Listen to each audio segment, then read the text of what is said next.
Jangan ngajak perang, karena kami tidak takut. Hak kami untuk mempertahankan garis leluhur kami. Kalian tidak percaya, masa bodoh. Dan saya yakin keturunan Wali Songo rela mempertahankan kehormatan leluhurnya dengan taruhan nyawa dan darah mereka. Sekarang ini ada orang-orang tidak bertanggung jawab mau obok-obok nasab Wali Songo, saudara. Bukan nasab Ba'alwi yang mau diobok, bukan nasab para habaib yang mau diobok, saudara. Akan tetapi nasab Wali Songo termasuk nasab Sultan Hasanuddin mereka ingin obok-obok, saudara. Dan ini berbahaya. Para tubagus, para ratu tidak boleh diam. Jangan ngutak-ngatik keluarga orang lain. Cukup urusin keluarga sendiri. Kalau bukan keluarganya, jangan sok tahu dengan keluarga orang lain. Fitnah, saudara. Kalau ada yang mengatakan Ba'alwi baru sekarang aja nih ngaku-ngakuin kesultanan, bohong. Ini Ba'alwi nggak ngakuin nasabnya kesultanan, bohong. Wali Songonya habaib. Jadi kalau ada orang yang sekarang ini, yang sekarang ngaku cucunya Wali Songo, itu nggak ada. Sekalipun ada dari pihak ibu, bukan dari pihak abah. Kalau dari pihak ibu terputus. Orang-orang Yaman itu bermigrasi ke Indonesia. Wali Songo sudah ada, keturunannya sudah ada. Jangan dibilang Wali Songo nggak punya keturunan laki-laki. Besar mulut, tapi nanti akan dipermalukan nanti. Cuma keturunannya anak cucunya ini selama rentan waktu 500 tahun mereka tidak mau menjaga itu. Amul Fagi sama, dari anak bismi itu dari Amul Fagi. Ketika sekarang banyak yang mengingkari keberadaan keturunan Wali Songo, wali-wali Nusantara yang terdahulu, kemudian juga mengingkari keberadaan keturunan dari garis laki-lakinya, atau bahkan mengatakan tidak ada keturunannya. Nah, ketika sudah muncul fitnah-fitnah itu, sekaranglah waktunya oleh Allah dibangkitkan, ya, para pejuang-pejuang keturunan Wali Songo dan wali-wali Nusantara terdahulu, bangkit mereka untuk melawan penindasan-penindasan. Ini sama dengan penindasan, hampir sama dengan penjajahan. Jangan kebakaran jenggot kalau mereka keturunan Wali Songo dan keturunan wali-wali Nusantara berani melawan. Jangan salahkan siapapun, hak mereka untuk mempertahankan garis leluhur mereka. Itu fitnah yang ingin mengadu domba anak keturunan kesultanan dengan para habaib dari kalangan Ba'alwi, saudara. Maka itu saya mau tanya semua di sini, fitnah semacam ini biarkan atau lawan? Biarkan atau lawan? Takbir. Menggunakan referensinya dari Van der Burg, orientalis Belanda. Jadi akhirnya banyak dibelokkan sejarah itu. Yang para wali Nusantara terdahulu yang jalurnya dari Maroko, entah itu yang Al-Hasani ataupun Al-Husaini. Jadi banyak distorsi, termasuk sejarah. Wali Songo dari Amul Fagi.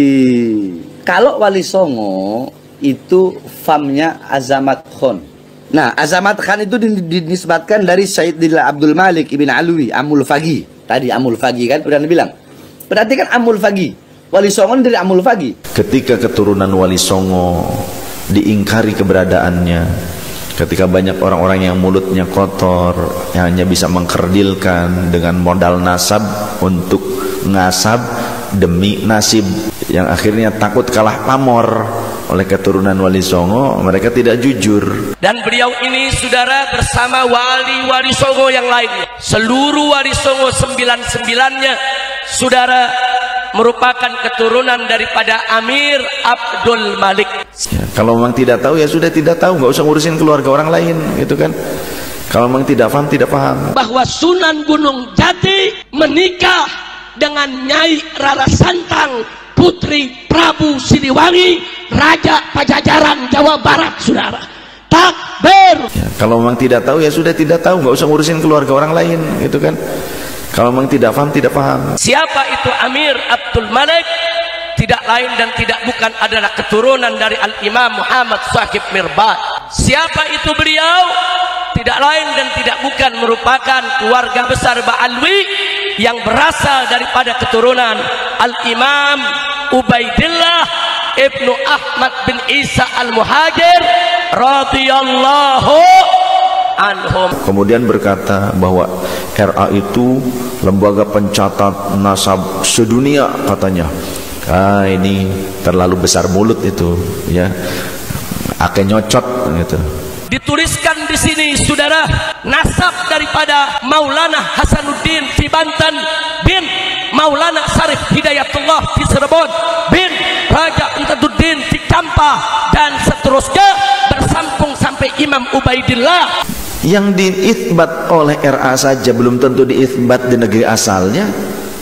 Banyak yang tidak diisbat, banyak pengakuan kok saya tahu yang diisbat oleh RA tidak diisbat di Yaman, itu banyak. Mufti Yaman Syamsuddin Syarafuddin mengeluarkan fatwa beberapa marga sayyid yang berada di Malaysia dan Indonesia seperti Al-Attas, Al-Idrus, Al-Muhdar, Al-Haddad, Al-Habsyi, Al-Kaf, Al-Sagaf, Bil-Faqih dan lain-lain lagi. Mereka ini bukanlah keturunan Rasulullah sallallahu alaihi wa alihi. Kalau orang membahas nasab harus dia dari itu mengikuti kaidah-kaidah yang telah dibuat oleh ahli nasab, bukan kaidah ahli nasab dirubah dengan pendapat. Dalam fatwa beliau yang diterbitkan pada 7 Februari tahun 2022, beliau menyatakan ada pihak coba menisbahkan diri mereka kepada keturunan Bani Hashim, yaitu Sayyid atas muka bumi ini, tetapi mereka tidak lain hanyalah eksploitasi yang tidak dimuliakan dengan nasab keturunan dan coba mengaitkan diri mereka kepada makhluk yang paling suci, Sayyid Ahlul Bait. Dan jangan terlalu gegabah menyebutkan RA itu lembaga nasab pencatatan nasab sedunia. Jadi kalau tidak dicatat di RA berarti itu palsu, tidak diakui. Pret, ngomong asal jangan nyocot baik, jaga cangkem. Ini penebar fitnah, ada ilmiah. Terus kenapa nggak dijawab loh? Jawab kalau ilmiah, Pak. Terlalu sombong itu, dan itu memperlihatkan kebodohan.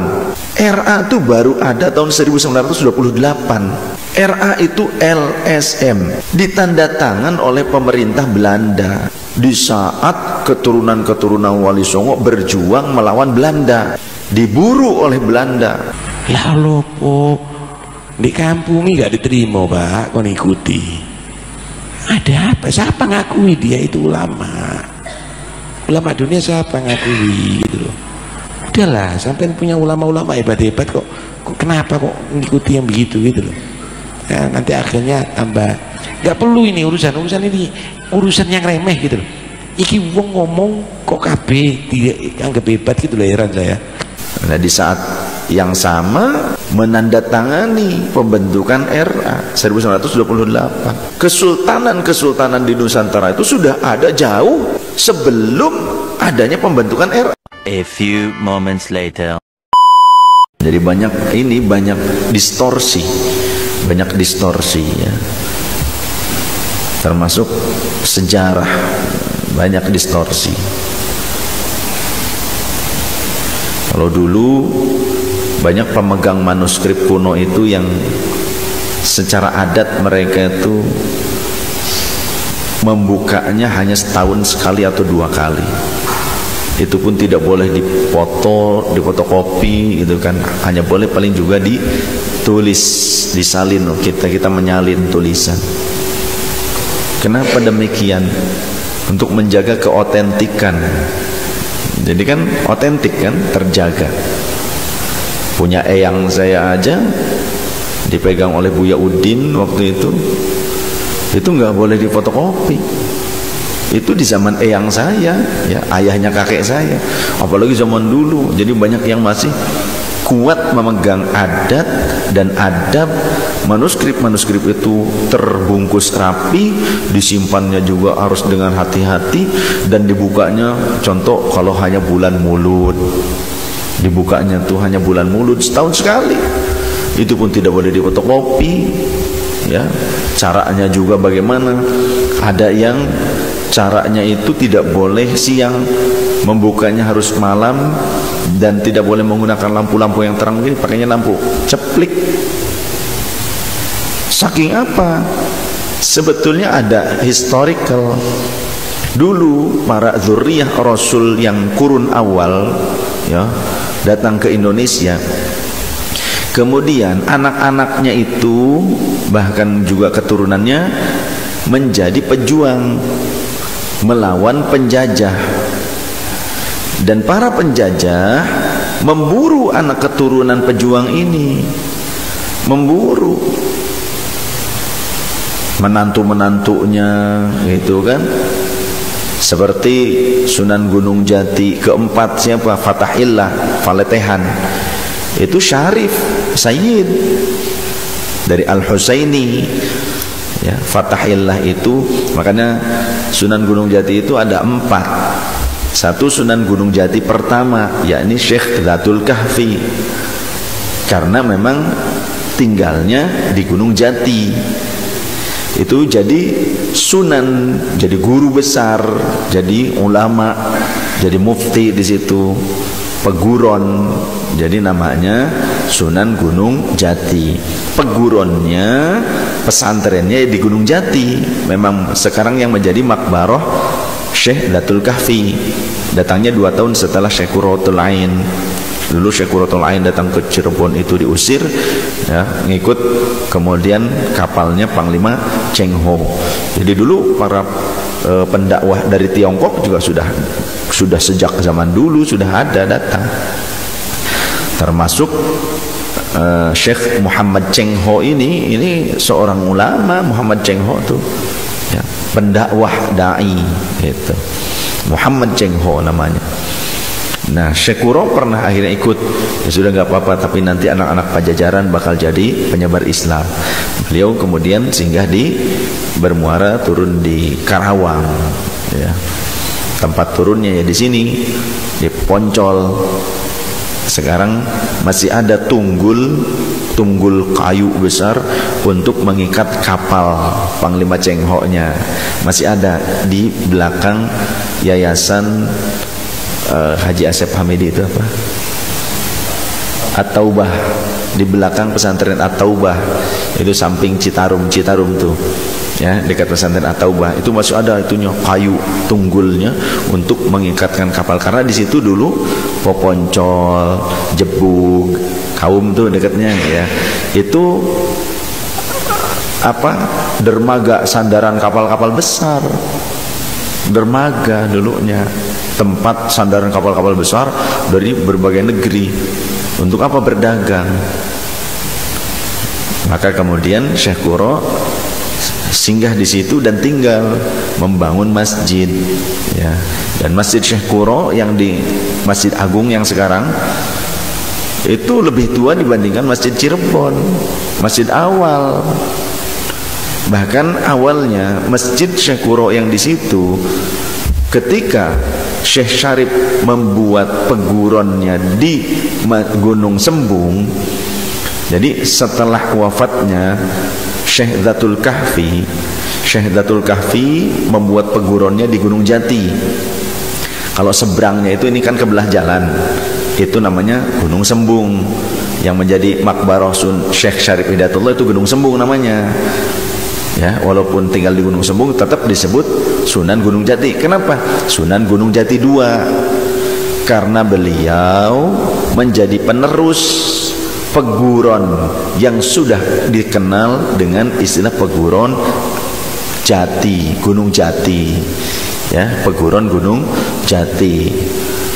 Nah, sedangkan di Gunung Jati itu sudah menjadi makbarahnya Syekh Zatul Kahfi. Dan Syekh Syarif Hidayatullah sudah menjadi raja dan sudah ada keraton di situ, keraton Pakungwati. Maka dulu disebut Nagara Pakungwati. Nagara Pakungwati. Sehingga Syekh Syarif Abdurrahman diutus oleh ayahnya, pergilah kamu ke Nagari Pakungwati. Yang dimaksud adalah Cirebon. Yang akhirnya Syekh Syarif Syarif Abdurrahman Al-Qadiri dinikahkan dengan putrinya Syekh Syarif Hidayatullah. Maka sebelumnya menjadi raja, beliau jadi patih dulu, patih Qadir, karena Syarif Abdurrahman Al-Qadiri. Begitu. Sebut Patih Qadir atau Zain Abdul Qadir, Syarif Abdurrahman Al-Qadiri, atau Pangeran Atas Angin, atau Pangeran Jaga Laut ya. Kemudian Ketika Syekh Syarif Hidayatullah atau Sunan Gunung Jati kedua, karena sudah itu tuh area situ tuh sudah disebut peguron Gunung Jati, perguruan, tempat mendidik umat. Nah di situ belum ada masjid. Syekh Quro lah yang membawa masjid dari Karawang. Ya, masjidnya kan masih kayu-kayu. Yang sekarang yang tersimpan rapih masih dipakai di Gunung Jati, Gunung Sembung, bukan Gunung Jati, Gunung Sembung. Karena Gunung Jati itu hanya kuburan, sekarang kan jadi area kuburan kan, makbaroh. Nah, sedangkan makbaroh Syekh Syarif Hidayatullah itu namanya Gunung Sembung, di Gunung Sembung.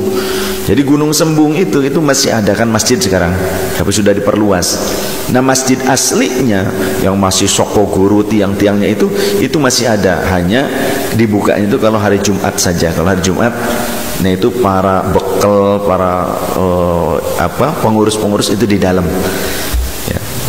Nah itu yang sekarang sering dipakai sholat jamaah sekarang selain Jumat itu tambahan. Jadi masjid agungnya yang asli itu yang bawaan dari Cirebon oleh Syekh Quro itu yang pakai kayu yang di dalamnya. Saya pernah masuk juga karena Jumatan di situ juga saya dapat. Nah, jadi Syekh Syarif Hidayatullah walaupun tinggalnya di Gunung Sembung tetap disebut dengan Sunan Gunung Jati. Yang dimaksud adalah Sunan Gunung Jati kedua, melanjutkan Syekh Dzatul Kahfi sebagai Sunan Gunung Jati pertama. Kemudian setelah wafatnya Syekh Syarif Hidayatullah, maka patihnya yang juga menantunya Syarif Abdurrahman Al-Qadiri ini yang menjadi Sunan Gunung Jati ketiga. Ya. Nah, ketika Syekh Syarif Abdurrahman ini mangkat, maka ada sama-sama mantu, tunggal mantu, sama-sama mantunya Syekh Syarif Hidayatullah. Nah, siapa? Syarif Fatahillah. Syarif Fatahillah ini menantunya Syekh Syarif Hidayatullah. Di dalam catatan-catatan buku anak sekolahan dulu, seringkali Sunan Gunung Jati bernama Faletehan atau Fatahillah. Enggak salah-salah amat sebetulnya kalau merujuk pada manuskrip-manuskrip sejarah. Yang dimaksud adalah Sunan Gunung Jati keempat. Jadi Fatahillah atau Faletehan seringkali disebut Sunan Gunung Jati, yang dimaksud adalah Sunan Gunung Jati keempat. Jadi hafalkan ya, Sunan Gunung Jati pertama adalah Syekh Dzatul Kahfi. Nah, dikuburkannya memang di Gunung Jati. Kemudian melanjutkan siapa? Syekh Syarif Hidayatullah, Sunan Gunung Jati kedua. Tinggalnya di Gunung Sembung karena di Gunung Sembung itu adalah Keraton Pakungwati, keratonnya. Jadi beliau bikin keraton di situ. Kemudian ketika wafat dikuburkannya ya di dalam keraton, di kamar beliau begitu. Dilanjutkan oleh Syarif Abdurrahman Al-Qadiri Al-Hasani yang disebut Patek Qadir atau Pangeran Jaga Laut atau Pangeran Atas Angin. Nah, beliau kemudian dijadikan sebagai Sunan Gunung Jati ketiga, tapi dikuburkannya tidak di situ ya, dikuburkannya di Megu. Kemudian digantikan oleh sama-sama mantu, yakni oleh Fatahillah atau Faletehan, itu Sunan Gunung Jati keempat. Jadi memang banyak ada distorsi, bukan banyak, ada distorsi yang ketika kita tidak merujuk kepada manuskrip tuanya, jadinya kita nggak paham gitu, ada distorsi. Tapi ketika sudah mulai sekarang, ketika keturunan Wali Songo diingkari keberadaannya, ketika banyak orang-orang yang mulutnya kotor, yang hanya bisa mengkerdilkan dengan modal nasab untuk ngasab demi nasib. Ini kan banyak orang yang modal nasab untuk ngasab demi nasib, yang akhirnya takut kalah pamor oleh keturunan Wali Songo. Mereka tidak jujur ya, kalau memang tidak tahu ya sudah tidak tahu, nggak usah ngurusin keluarga orang lain gitu kan. Kalau memang tidak paham, tidak paham. Kemudian berkata bahwa RA itu lembaga pencatat nasab sedunia katanya. Ini terlalu besar mulut itu ya, ake nyocot gitu. Yang diitsbat oleh RA saja belum tentu diitsbat di negeri asalnya. Banyak yang tidak diitsbat, banyak pengakuan kok saya tahu yang diitsbat oleh RA tidak diitsbat di Yaman, itu banyak. Dan jangan terlalu gegabah menyebutkan RA itu lembaga nasab pencatatan nasab sedunia. Jadi kalau tidak dicatat di RA berarti itu palsu, tidak diakui. Pret. Ngomong asal jangan nyocot baik, jaga cangkem. Ya. Jaga cangkemmu. Terlalu sombong itu, dan itu memperlihatkan kebodohan. Memperlihatkan kebodohan itu namanya. RA itu baru ada tahun 1928 dan itu bentuknya, lihat di Wikipedia juga ada bentuknya LSM. RA itu LSM, Rabitul Alawiyah itu di dalam, lihat di Wikipedia-nya ada, ditanda tangan oleh pemerintah Belanda, ya, dilegalkan oleh pemerintah Belanda tahun 1928 di saat keturunan-keturunan Wali Songo berjuang melawan Belanda, diburu oleh Belanda, oleh pemerintah kolonial karena selalu memberontak kepada Belanda. Keturunan-keturunan para wali Nusantara yang terdahulu itu selalu kebanyakan membelot terhadap Belanda. Nah, di saat yang sama, di saat itu ya Belanda menandatangani pembentukan RA 1928. Sedangkan kesultanan-kesultanan di Nusantara itu sudah ada jauh sebelum adanya pembentukan RA. Bahkan sebelum orang-orang Yaman itu bermigrasi ke Indonesia, Wali Songo sudah ada, keturunannya sudah ada. Jangan dibilang Wali Songo nggak punya keturunan laki-laki. Wali Songo istrinya banyak, ya begitu. Tinggal ini keturunan Wali Songo juga harusnya istrinya banyak. Iyalah, iya, mempertahankan tradisi yang baik, itu tradisi yang baik ya. Nah, jadi jangan terlalu gegabah. Ya, besar mulut tapi nanti akan dipermalukan nanti. Suatu saat pasti akan dipermalukan. Ya mungkin ini wasilah, pasti ada hikmah. Ketika sekarang banyak yang mengingkari keberadaan keturunan Wali Songo, wali-wali Nusantara yang terdahulu, kemudian juga mengingkari keberadaan keturunan dari garis laki-lakinya, atau bahkan mengatakan tidak ada keturunannya. Nah, ketika sudah muncul fitnah-fitnah itu, sekaranglah waktunya oleh Allah dibangkitkan, ya, para pejuang-pejuang keturunan Wali Songo dan wali-wali Nusantara terdahulu, bangkit mereka untuk melawan penindasan-penindasan. Ini sama dengan penindasan, hampir sama dengan penjajahan. Iya, karena seolah-olah kiai ulama keturunan Wali Songo, dzurriyyah Rasul dari keturunan Wali Songo itu lebih rendah dibandingkan yang bergelar Habib-Habib ini.